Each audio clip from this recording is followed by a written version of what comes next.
आज दमन एवं दीव सांसद श्री उमेश भाई पटेल ने मोटी दमन CHC हॉस्पिटल का दौरा किया।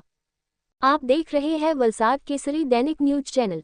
आज जहां हॉस्पिटल की व्यवस्था और सुविधाओं का जायजा लिया, साथ ही हॉस्पिटल में भर्ती मरीजों से मुलाकात कर उनके हाल चाल जाना, साथ ही उनसे हॉस्पिटल में मिलने वाली सुविधाओं के बारे में जानकारी ली। सांसद जी को दवाइयों की कमी की जानकारी मिली तो उन्होंने संबंधित अधिकारी से फोन कर दवाइयों की कमी को तुरंत पूर्ति करने के लिए कहा।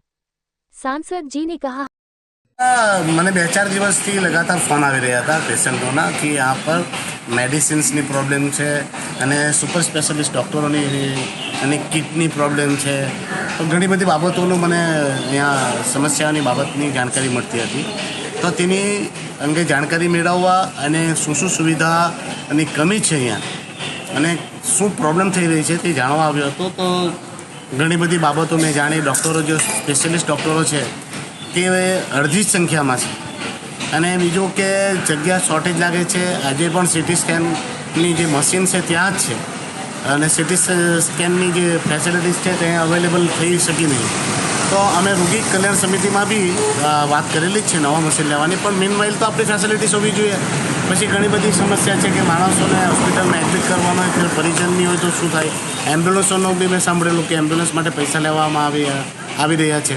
બીજું મેડિસિનની કમી, તો મેડિસિનની કમી તો અમારી સામે જ થઈ કે ઘણી બધી મેડિસિન જે છે તે એમ કે અવેલેબલ નહીં મળે ને એમ કે પરચેસ કરવા માટેની અમે જે પરમિશન માટે માંગ કરી છે એ ફાઇનાન્સમાં અટવાયેલી છે।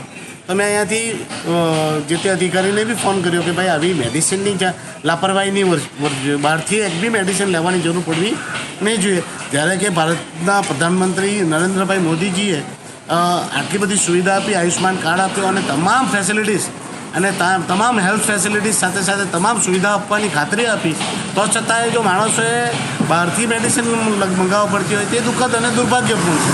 તો મેં વાતો કરી છે, ઘણી બધી લેક ઓફ ફેસિલિટીઝ છે તેની પણ જોઈ લીધું છે।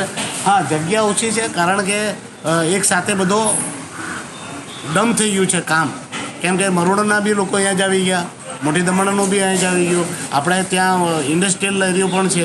તો જગ્યા ઓછી છે તેના લીધે અહીંયા બધું મેનેજ કરવામાં તકલીફ આવતી છે। બાકી ઓવરઓલ જોવા જાય તો ડૉક્ટર સેલિસની કામગીરી સંતોષકારક છે।